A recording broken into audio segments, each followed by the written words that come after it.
Hello, and welcome to the series where I take a game I started in high school and see if I can improve it using knowledge that I've gained along the way.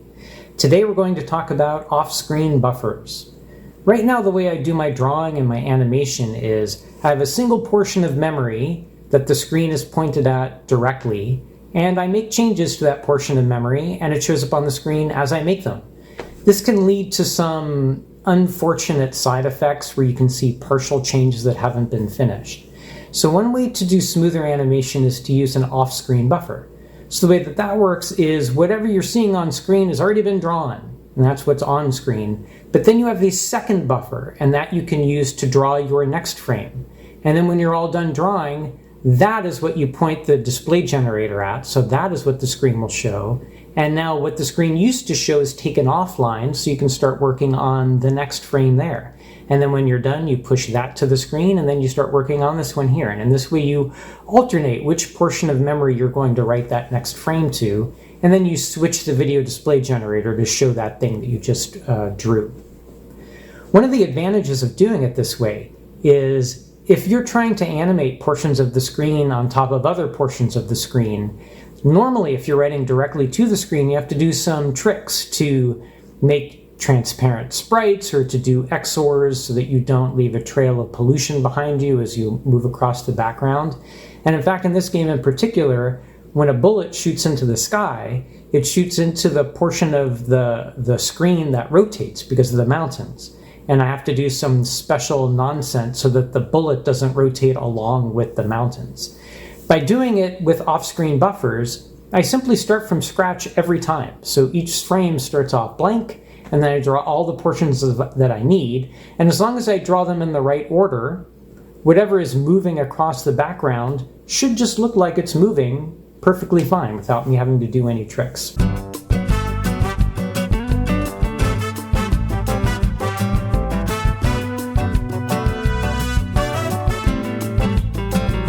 So one important thing to keep in mind is that off-screen buffers does not solve everything. It's really just a step along the way to create smoother animation. But the good news is that by moving to use off-screen buffers, there's absolutely no disadvantage whatsoever. It is an absolute improvement with no side effects.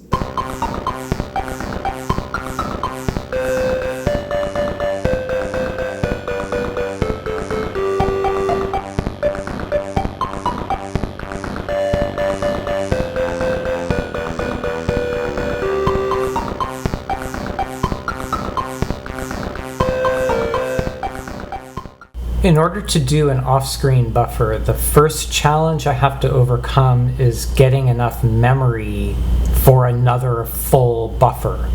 So the buffers are 1800 hex. I changed my origin to be 2600 just so I would have enough room for everything. My graphics starting here at E100. But do I have enough room for another full buffer? So if I go to the list file generated by LWASM, we end at 6042. And if I add another screen buffer that's hex 1800 bytes, that's going to bring me up to like hex 7800 already. And that's kind of high. We're already getting toward the end of the RAM. I've got to thinking about where I'm wasting the most memory, and I think the pictures themselves are very wasteful. So if you take a look at the picture, there's a lot of bytes in common. Like for all of this blue, it's just the same byte over and over again. For all this green, it's the same byte over and over again. For all of this red, it's the same byte over and over again. And if you take a look at what the binary representation of the file looks like, it's just crazy. 55s, and then a bunch of AAs with a couple of 2As in there, but a whole mostly AAs. And if we come down, look at all these zeros. Oh my gosh, all these zeros, and then all these Fs. And I'm thinking there's like a million ways I can encode this that would be better than just the straight binary. The simplest thing I could imagine doing is just doing a very simple compression scheme. And it's just based on the fact that the same byte gets repeated. So rather than saying 55, whatever this is, 100 times, why not just say 100 the number, and then 55, the number. And then let that be the compression. So it basically encodes a chain of the same repeated byte in 2 bytes. The first byte is the count, how many occurrences of that byte value, and then the second byte is that byte value. So I wrote a very simple Java program that would read the uncompressed original binary file and then create a compressed version of it. So for example, this is what it looks like. Now instead of having, say, 255 55s, I'll just have FF, which is the count, and 55, and that's still not enough to encode the number of 55, so I have another one. There's another 255 55s. I could do better. I could like have a 2-byte count, or maybe a count that's sometimes 1 byte and sometimes 2 byte, depending on what it, but I'm just keeping it super simple. Super simple. So if I do it like this, how much space do I then have? Instead of ending at 6042, where will I end? Now with the data compressed, now I end at 3 AAC. Plenty of room to add another 1800, hex 1800 bytes into this thing. So that makes a huge difference. But that does mean that I'm going to need some assembly code to decompress. So the way things look right now, when I include my moonpick1, rather than including the original binary file, I'm including this compressed file that Java code outputted. Same thing over here. And then when I need to copy that to the screen, the code to copy that looks just a tad bit different. Instead, it keeps track of where the compressed bytes begin and end. So this is just a label that I created, moonpick1n, just so I know where it ends. It's not always going to be hex 1800 bytes, so I just have a little label that tells me where the included bytes end. I store that in a variable, and then I store the beginning of the compressed bytes into U, and then I jump down here and call copy compressed bytes. Remarkably simple. So U is where we start copying from, X is where we start copying to, and then this variable remembers the end of where the source bytes are. And the first thing I do is I load D with the first pair of bytes. So that means A is going to be the count and B is going to be the byte value. So what do? I just have a simple loop that continues to store B wherever X is pointing. I increment X, and I just do this 3-line loop. This could be faster. I could go, 2 bytes at a time until I only have like 1 byte left, for example, or I could do stack blasting or something else, but I'm just keeping it super simple, and this doesn't happen often, and this is going to be fast enough anyway. And then that's it. So I just compare my U to see if I've reached the end, and if I haven't, then I go back up here and I load up the next pair of compressed bytes, and then I just output them to the screen. So the code is like remarkably simple, and it makes a dramatic change in the size that I'm expending. So let's take a look at how that looks, and if all is well, it should look exactly the same. We shouldn't really see any difference. So in the beginning, I haven't put any of the backdrops in, so all we're seeing is the enemy, and we're seeing the car wheels, because that's the thing that anyway, so if I hit 1, there we go. That seemed to come up pretty quickly. 2, there we go. 1, 2, 1, 2, 2, 2, 2, 2, 2. 1, 1, 1, 1, 1, 1, 1. Seems to do the trick. So now I've just won myself back tons of space. The switch to use an off-screen buffer is in principle fairly simple. So whereas before I had an equate that told me where the graphics started, which was always E100, now I have 2 equates. One that tells me where graphics 1 starts, one that tells me where graphics 2 start, and graph itself is now a symbol that points to where the off-screen buffer starts. So if the off-screen buffer is graph 1, then graph will point to graph 1. If the off-screen buffer is graph 2, then graph will point to graph 2.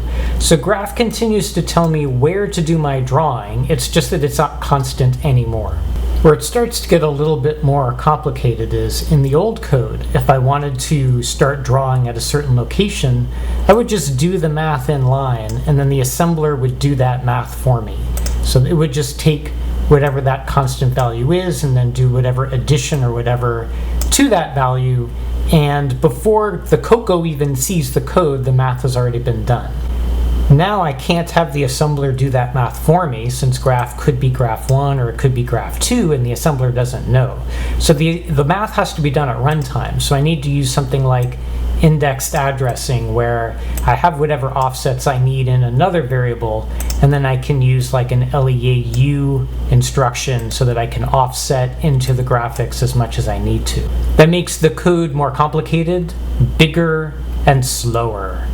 The other fundamental different thing that I'm doing now is I'm drawing each frame from scratch. The idea is similar to making an animated cartoon. If you draw everything from scratch, you have a bunch of individual frames and then you flip through them and then things animate nicely.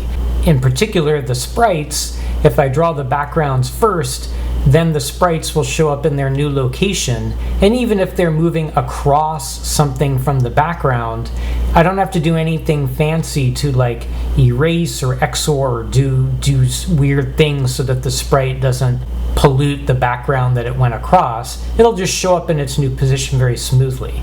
So each new frame, I just basically start from scratch. I draw the static regions of the screen, like there are a couple bands that never change. I draw the mountains in the new position they're supposed to be in. I draw the red ground in the new position that it's supposed to be in, same with the car. And assuming I draw these things in the proper order, I can now do more complex things on the screen and move sprites across more complex patterns. So finally, let's take a look at the screen switching code. So it's based off of this Boolean variable, which is either positive or negative. And this determines which screen is which by just asking, is graphics 1 the screen that's on? So if this is true, meaning it's positive, graphics 1 is on screen and graphics 2 is off screen. And if this is negative, then it's the reverse. So at the very top of the loop, I just ask, is graphics 1 on screen? And if so, I make sure that graphics 2 shall be the off screen. And so I would go here and I load X with graphics 2. Otherwise it would fall through and I would load X with graphics 1. And in either case, I store X into the graph variable. So based on that Boolean, that decides where my variable points, which buffer it points to. So at the bottom of the loop, it's time to do the swap and to flip the VDG to show the alternate screen. So I start by asking that same Boolean variable, have we been showing graphics 1 all along? And if so, I'm going to fall through and now start showing graphics 2. And I do that by just tickling the proper addresses on the SAMs so that the VDG will then start showing graphics 2. If I have not been showing graphics 1 all along, then I skip down here and I show graphics 1. In either case, I'll end up here, and then I just do the toggle of that Boolean itself before branching back up to the top. So let's see how it does. I should mention that I have turned off everything else except for all of the background stuff. So you're not going to see the car, you're not going to see the globe, you're not going to see the enemy. You're just going to be seeing the scrolling mountains and the scrolling ground, and there we go. And golly, that seems a little slower than before. Like, a lot slower than before. Let's compare.